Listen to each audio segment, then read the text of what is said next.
Stop Overthinking by Nick Trenton offers practical techniques to break free from negative thought cycles, manage stress, and cultivate mental clarity. We'll cover the whole book in just a few minutes. Chapter 1. Overthinking isn't about overthinking. Overthinking, as the chapter explains, is not just having too many thoughts. It's a repetitive and negative cycle that magnifies stress without solving anything. Imagine it like a hamster wheel in your mind. No matter how much energy you put in, you're not moving forward. Often, this pattern spirals into distress, self-criticism, and even paralysis, where decision-making becomes impossible. The root of overthinking is often anxiety, combined with a tendency to dwell on things we cannot control. This idea is perfectly illustrated through the story of James, a kind and intelligent man who becomes consumed by worries about a minor health issue. Instead of finding a resolution, James starts stressing about his stress, building layers of anxiety until his day is dominated by his thoughts. This example highlights how overthinking takes a small concern and turns it into a much larger, self-perpetuating problem. As Nick Trenton writes, overthinking puts our ordinary cognitive instincts in overdrive. It's a state where the mind creates problems instead of solving them. The cycle of overthinking and anxiety feeds on itself, making it harder to break free. However, recognizing that you're overthinking is the first step to reclaiming control and restoring balance. So, how can we tackle this? The book offers actionable strategies. First, practice mindfulness by identifying and labeling anxious thoughts without judgment. Instead of letting worries consume you, acknowledge them for what they are, just thoughts. For instance, if you catch yourself worrying, say, "This is worry, and it doesn't define me." Second, set time limits for problem solving. If you're stuck on a decision, give yourself 10 minutes to think it through and then step away. Finally, focus on small, actionable steps. Instead of imagining worst-case scenarios, ask yourself, what's one practical thing I can do right now to move forward? These simple shifts in thinking can break the overthinking loop and help you regain clarity. Please don't forget to like the video and subscribe to the channel. Chapter 2. The De-Stress Formula and Then Some. The chapter explains that managing stress starts with understanding its triggers and implementing techniques to break its grip. Stress is more than a fleeting reaction to a tough day. It's often a deeply ingrained habit. Over time, it builds a feedback loop that fuels overthinking. The good news? Like any habit, it can be unlearned with the right tools and mindset. The chapter introduces the De-Stress Formula, a framework for managing stress and reducing its impact on your thoughts. This formula emphasizes practical self-regulation techniques, including journaling and meditation, to create a sense of calm. For example, you might write down your recurring worries in a journal to identify patterns or meditate for 5 minutes to shift your mental state. These small but intentional habits can lead to profound reductions in stress and overthinking. As Nick Trenton writes, stress is not just a reaction, it's a learned habit that we can unlearn. This perspective reminds us that while stress feels automatic, it's something we have the power to control. Another important insight is the role of breathing. Trenton says, breathing deeply is the quickest way to send your brain a signal. I'm safe. Deep breathing isn't just a relaxation technique. It's a way to directly communicate calmness to your nervous system. To put this into practice, start small. Dedicate just 5 minutes a day to deep breathing exercises, such as inhaling slowly for 4 counts, holding for 4 counts, and exhaling for 4 counts. Use a journal to track recurring stressors and look for opportunities to address their root causes. Finally, consider incorporating mindfulness into your routine.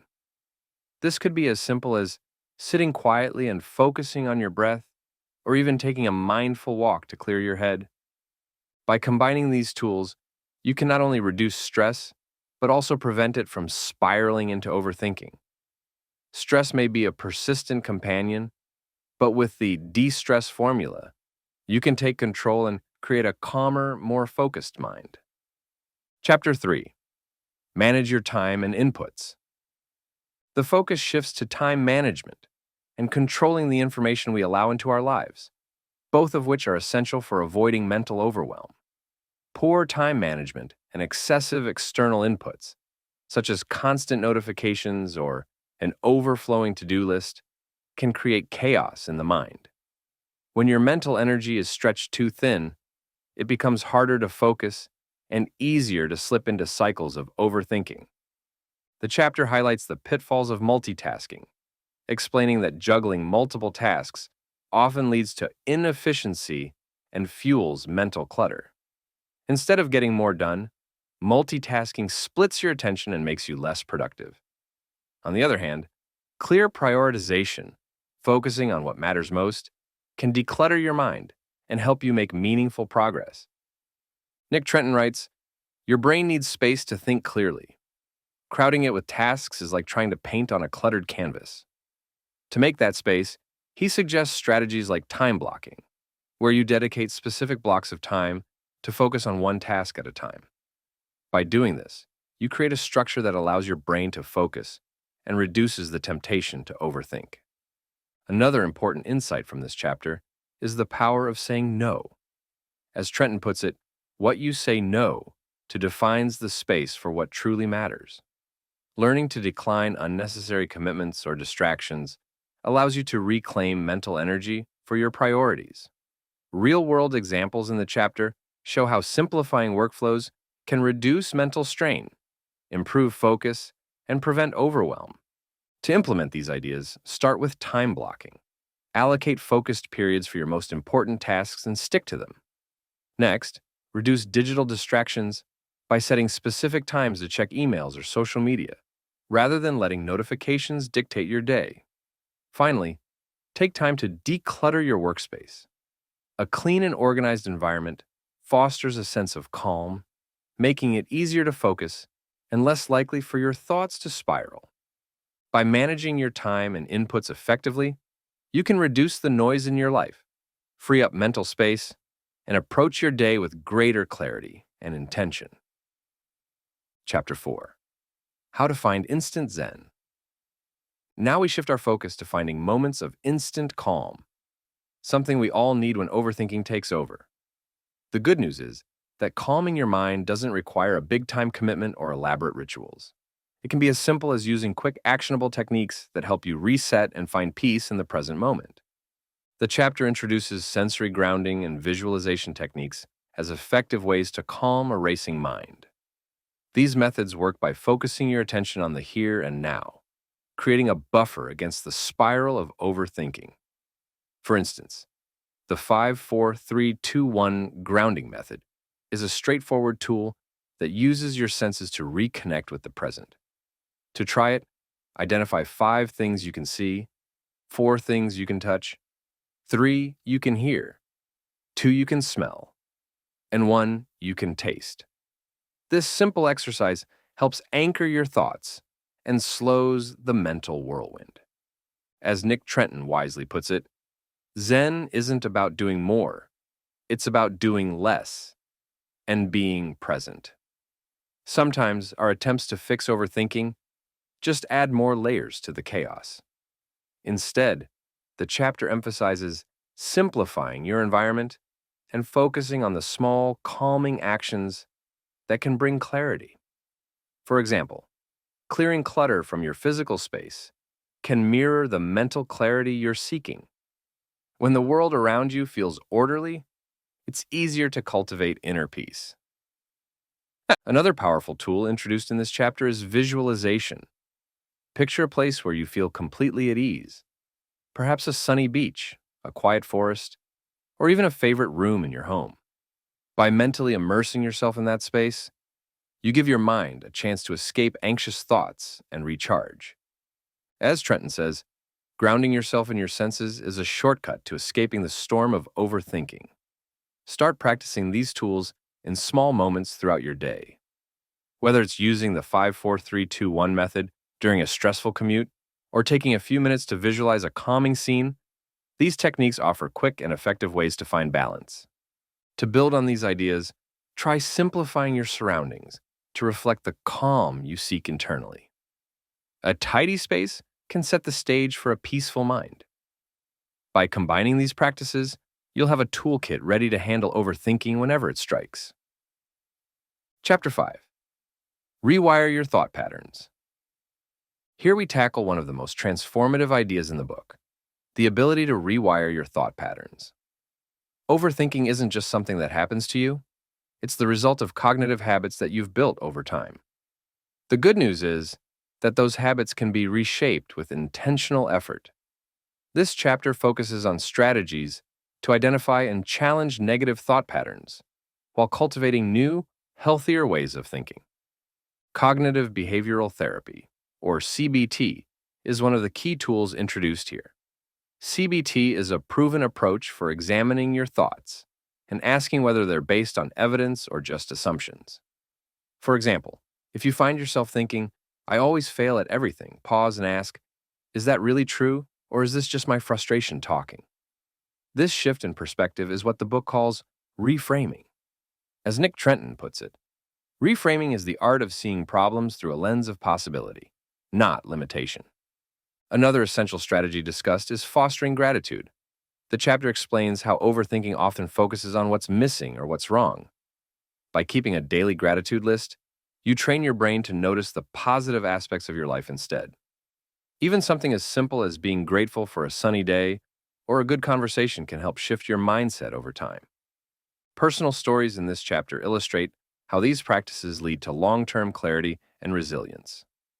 One example might involve someone who struggled with self-doubt, but learned to challenge their inner critic using affirmations. Affirmations, which are positive statements you repeat to yourself, can build confidence and reduce self-critical thinking. For instance, instead of saying, "I'm terrible at this," you might affirm, "I'm learning and improving every day."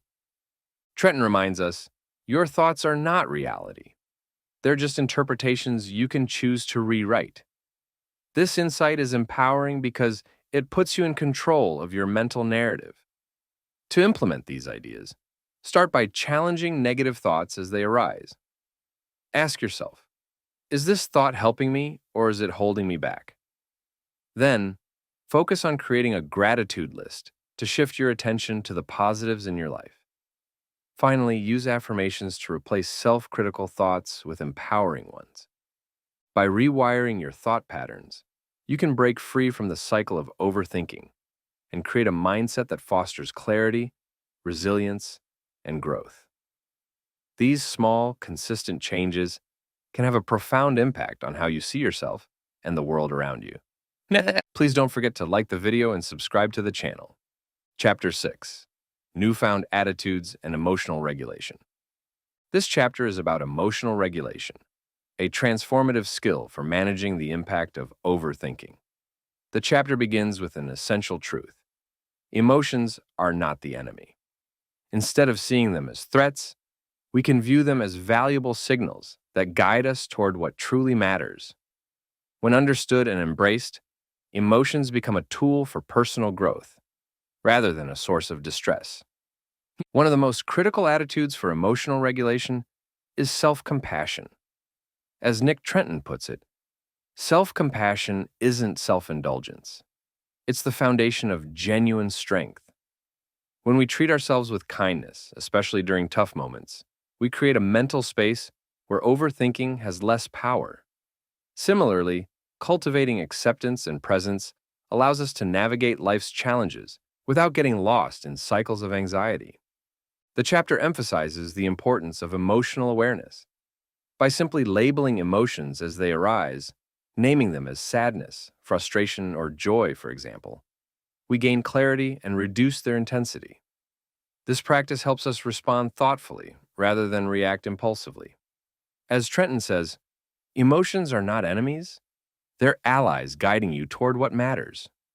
Recognizing this shifts our mindset and reduces the fear often associated with strong feelings.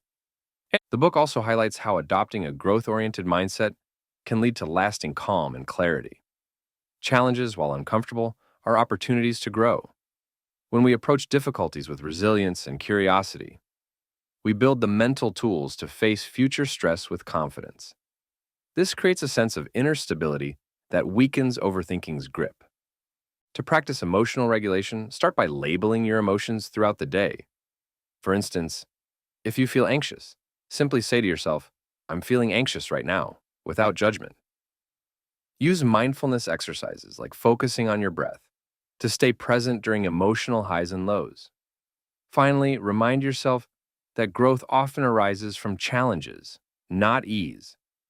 When faced with difficulty, ask, "What can I learn from this?" By cultivating acceptance, self-compassion, and mindfulness, we can transform how we experience emotions. Instead of being overwhelmed by overthinking, we can use our emotions as a guide, creating a foundation for clarity, resilience, and peace. This chapter shows that managing emotions is not just a reactive process, it's a proactive step toward mental freedom.